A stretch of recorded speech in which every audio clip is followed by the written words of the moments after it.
शिव महापुराण की कथा कहती है रविवार को अगर लोटा भरकर शिव को समर्पित करा जाता है तो घर में तेज लक्ष्मी प्राप्त होती है। तुलसी कौन से दिन नहीं तोड़ते? रविवार के दिन। क्या बोल रहे हो? जम के बोलो, कौन से दिन? रविवार के दिन तुलसी नहीं तोड़ते। क्यों नहीं तोड़ते? जल्दी बोलो। इन्हें कहा रविवार को तुलसी नहीं तोड़ते, तो क्यों नहीं तोड़ते? कोई ने कहा रविवार को पीपल के पेड़ की परिक्रमा नहीं करते, क्यों नहीं करते? उसका कारण भी तो मालूम होना चाहिए। ये कोई ना कुछ बोल दिया और तुमने मान लिया, तो उसका कारण है। रविवार को तुलसी क्यों नहीं तोड़ते? फिर वही बात आ गई, ये मेना धन्या कला वाली बात को याद करो। भगवान राम जनकपुरी में पहुंचे, विश्वामित्र जी ने धनुष टूटने के बाद राम से कहा, राम आज जाओ तुलसी लेने के लिए जाओ, तुलसी लेके आओ, फूल लेकर आओ, पुष्प वाटिका में से कुछ लेकर आइए। पीछे पलट कर देखा तो सीता जी खड़ी थी। विश्वामित्र जी शालिग्राम जी की पूजन कर रहे, शालिग्राम जी की पूजन कर रहे थे। विश्वामित्र जी ने पीछे पलट कर देखा सीता जी खड़ी, तो कहा राम एक काम करो, ये पुष्प वाटिका सीता की है, उनके पिताजी की है, सीता को भेज दो, वो फूल लेकर आएगी, वो तुलसी लेकर आएगी। जानकी जी गई, पुष्प उतारे, तुलसी उतारने लगी। तुलसी उतारते समय जानकी जी की हवा इतनी तेज चली कि सीता जी का पल्लू उड़ गया, और जैसे ही पल्लू उड़ा वो तुलसी के पौधे पर गिरा। गिरते ही सीता आगे बढ़ी और तुलसी के कुछ दल जमीन पर गिरे, तुलसी के पत्ते जमीन। अब तुलसी के पत्ते जब जमीन पर गिरे, सीता जी तुलसी के दल लेकर, फूल लेकर विश्वामित्र जी के पास में आई, राम जी को दिया, राम जी ने विश्वामित्र जी को दिया। विश्वामित्र जी ने तुलसी के दल लेकर भगवान शालिग्राम को चढ़ाने लगे। इतनी देर में तुलसी के दल गीले हो गए, महाराज गीले। शालिग्राम जी ने हाथ में तुलसी के पत्तों को लेकर पूछा, ए तुलसा मां, ये बताओ कि तुम रो क्यों रही हो? तुलसा कहती है, शालिग्राम जी को देखकर, शालिग्राम भगवान के ऊपर मुझे मत चढ़ाना। विश्वामित्र जी, जानकी जी तुलसा लेकर आ रही थी, हम एक साथ पली, एक साथ बड़ी हुई, एक साथ एक पौधे में लगी हुई थी, पर सीता के पल्लू से हमारी कुछ बहनें, कुछ दल जमीन पर गिर गए, इसलिए हमें रुदन आ रहा है। वो भी तो शालिग्राम जी के लिए तरस रहे थे। विश्वामित्र जी ने कहा, जानकी तुम्हारे साड़ी के पल्लू से तुलसी के दल आज नीचे गिरे हैं, इसलिए आज मैं तुलसी शालिग्राम को समर्पित नहीं करूंगा। वो दिन था रविवार का, इसलिए रविवार के दिन तुलसा नहीं तोड़ी जाती है। शिव पंचायत के दो देव ऐसे हैं जिनको रोज जल चढ़ाया जाता है, एक सूर्य नारायण और दूसरे मेरे देवाधिदेव महादेव। दोनों पर जल रोज चढ़ता है प्रतिदिन। शिव पंचायत में गुड़, चावल, लाल फूल और लाल मिर्ची के 11 दाने पानी के कलश में तांबे के लोटे में लेकर, हाथ को ऊंचा कर कर, नेत्र, नासिका, वक्षस्थल के सम्मुख में जो सूर्य नारायण को अर्घ देता है, जल चढ़ाता है। पर जो सूर्य को अर्घ रविवार के दिन दे देता है, अगले रविवार तक पैसे की आवक आना प्रारंभ हो जाती है। जो आज तक फोन नहीं उठाता वो फोन। पहले भी कथा में कहा, परसों की कथा में कहा कि लक्ष्मी जी अपने पास का अगर कोई सामग्री शिव जी को चढ़ा देती तो शंकर प्रसन्न हो जाते, पर लक्ष्मी जी ने करा क्या? जल भी लाई तो पार्वती की यहां से लाई। लक्ष्मी जी अगर जल लेकर आ रही है तो पार्वती की यहां से लेकर, आपके पास में जो है आप शंकर को वो समर्पित करो। के क्यारे में शंकर का चढ़ा हुआ जल कभी नहीं जाना चाहिए। आप लोग अगर भगवान को थाली में, आपके घर में भगवान हैं, बहुत सारे होते हैं आप लोगों के, सभी लोगों के यहाँ होते हैं बहुत सारे भगवान, ठीक है, गणेश जी भी हैं सब क्या? अरे बोलो तो लड्डू गोपाल भी हैं, फिर देवी देवता भी हैं बहुत सारे, फिर शंकर जी भी हैं। तो सबको एक ही थाली में रख लिया और थाली में रखकर सबने उनको स्नान कराना चालू कर दिया। अब सबको स्नान कराया तो शिव जी को भी कराया, बोलो कराया कि नहीं कराया? थाली के अंदर रखकर। अब तुमने स्नान तो करा दिया, स्नान कराने के बाद वो जल को क्या करा तुम लोगों ने? ले जाकर तुलसी के क्यारे में डाल दिया। तो महाराज जी, पहले के समय में क्या कालसर्प दोष, पितृदोष नहीं होता था? बिल्कुल नहीं होता था।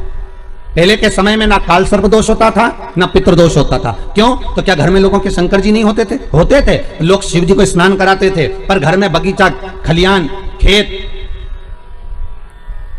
वृक्ष इतने लगे होते थे कि शंकर जी को स्नान कराने के बाद वो जल को ले जाकर, वो भगवान को स्नान कराने के बाद जल को ले जाकर पेड़ पौधे में डाल दिया जाता था, बगीचे में डाल देते थे, तुलसी के क्यारे में नहीं डालते थे। इसलिए ना पितृदोष होता था ना कालसर्प दोष होता था।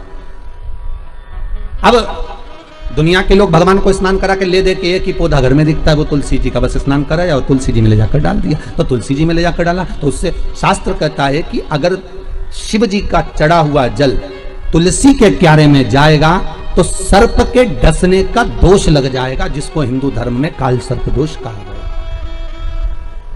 जो काल सर्प दोष, अच्छा बड़ा विचित्र काम है। कई कई गांवों में आप लोगों ने भी देखा होगा, यहां तो ठीक है परंतु हमने महाराष्ट्र में बहुत देखा। महाराज कई कई गांवों में तुलसी के क्यारे के नीचे शंकर जी को रखते हैं, ये तुलसी के कुंड के अंदर शंकर जी को रखेंगे। और ये दो कोई आपको अलग अलग तरह से ना जाने घुमा फिरा के ना जाने बुद्धि ऐसी फेर कर गलत चीज बताएगा ना, तो वो समझ में आ जाएगी आप लोगों। दुनिया की आदत है।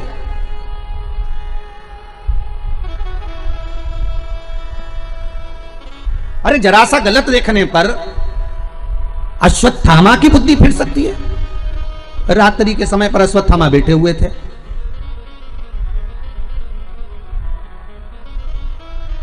और रात्रि के समय पर अश्वत्थामा बैठे, और बैठे बैठे अश्वत्थामा ने क्या देखा कि एक वृक्ष के कोटर में कौवे के अंडे रखे हुए हैं, कौवे के बच्चे रखे हुए हैं, और एक उल्लू रात्रि के समय पर उड़ता उड़ता आया, और वो कौवे के अंडों को उसने रात के समय, कौवा जब सो गया तो उसके अंडों को, उसके बच्चों को मार दिया।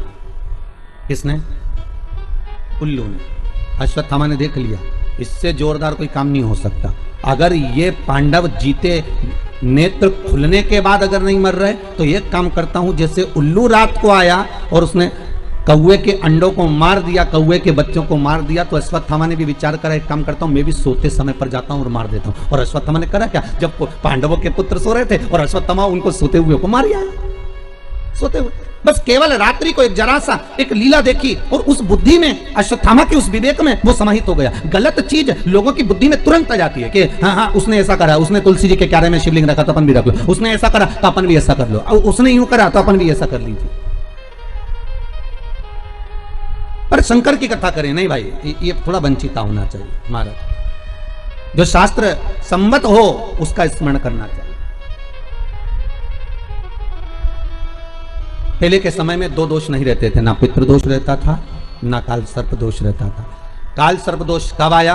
जब आप लोगों ने भगवान का चढ़ा हुआ जल, शिव जी का चढ़ा हुआ जल तुलसी में चढ़ाना प्रारंभ करा, तब काल सर्प दोष आया। और पितृदोष पहले नहीं होता था। क्यों? क्योंकि लोग घर के मटके में से, घर के हंडे में से, घर के परिंडे में से लोटा भरकर पानी लेकर जाते थे और शंकर को चढ़ाते थे। घर का जो रसोई घर होता था वो बीच केंद्र में होता था, रसोई घर घर के मध्य में होता था, तो वहां से जब पानी लेकर जाते थे, परिंडा, मटका, हंडा पितरों का स्थान माना गया है। वहां से जब पानी भरते और ले जाकर शंकर जी को चढ़ाते, तो पूरे घर में से पानी निकलकर जब शिव को चढ़ने के लिए जाता था, तो पूरे घर का वास्तुदोष, पितृदोष समाप्त हो जाता था। अब आज के जमाने में मंदिर का लोटा उठाकर मंदिर का पानी भरकर शंकर जी को चढ़ा देते हैं, तो ना वास्तुदोष समाप्त होता है, ना पितृदोष समाप्त होता है, ना कालसर्प दोष समाप्त होता है। कि माला तुलसी का मन का हाथ में नहीं लपेटा जाता। ध्यान देना बहुत अच्छी तरह से। तुलसी का मन का, तुलसी की माला को हाथ में नहीं लपेटा जाता, तुलसी की माला गले में होना चाहिए, या फिर जिस झोली में हम भज रहे हैं, जप रहे हैं, तुलसी की माला, तुलसी अगर गले में रहेगी, हम पहने रहेंगे। रोज हम गंगा नहाने नहीं जा सकते, सरयू, यमुना, मंदाकिनी, नर्मदा नहाने नहीं जा सकते, तो जो हम बाथरूम में भी स्नान करेंगे, वॉशरूम में भी जाएंगे, और अगर बाल्टी में से एक लोटा डब्बा एक पानी लेकर हमने अपने शरीर पर डाला, तो सूर्य नारायण भगवान को स्टील के लोटे से या चांदी के लोटे से या पीतल के लोटे से या प्लास्टिक के लोटे से या कांच के बर्तन से जल चढ़ाने से आयु छिन्न होती है। क्या समाप्त होती है? आयु। और सूर्य नारायण भगवान को अगर तांबे के लोटे से जल दिया जाता है तो आयु की वृद्धि होती है, और दिन भर में अगर कोई काम अटकने वाला है तो वो काम का रास्ता खुल जाता है और शरीर की बीमारी समाप्त हो जाती है। शरीर की बीमारी समाप्त हो जाती है। जब हम सूर्य नारायण भगवान को अर्घ देते हैं, जल चढ़ाते हैं, तो वो जल पृथ्वी पर जब गिरता है तो उसके छींटे हमारे शरीर पर लगते हैं। क्या वो ठीक है? क्या वो श्रेष्ठ है? तो शिव महापुराण की कथा कहती है, जब हम सूर्य को अर्घ देते हैं, सूर्य को जल चढ़ाते हैं, वो पानी जब पृथ्वी पर गिरता है, उसके छींटे हमारे शरीर पर लगते हैं, तो वो श्रेष्ठता का भाव निर्मित करते हैं। वो गलत नहीं हो सकता। कारण अब वो भी समझ लीजिए। अब सूर्य नारायण भगवान को आप जल चढ़ा रहे हो तो छींटे नहीं लगे, उसके लिए क्या स्टूल पे चढ़ के चढ़ाओगे कि कुर्सी पे चढ़ के चढ़ाओगे? अरे बोलो तो सही। अब कई लोगों के दिमाग में यह बात भरा गई कि हम भगवान को जल चढ़ाते हैं, वो हमारे शरीर में छींटे लगते हैं, जमीन पे से पानी गिरता है, वो हमारे शरीर को छींटे लगते हैं, भगवान को अच्छा नहीं लगता होगा। कौन ने कहा? पहले तो उसको पकड़ के ला।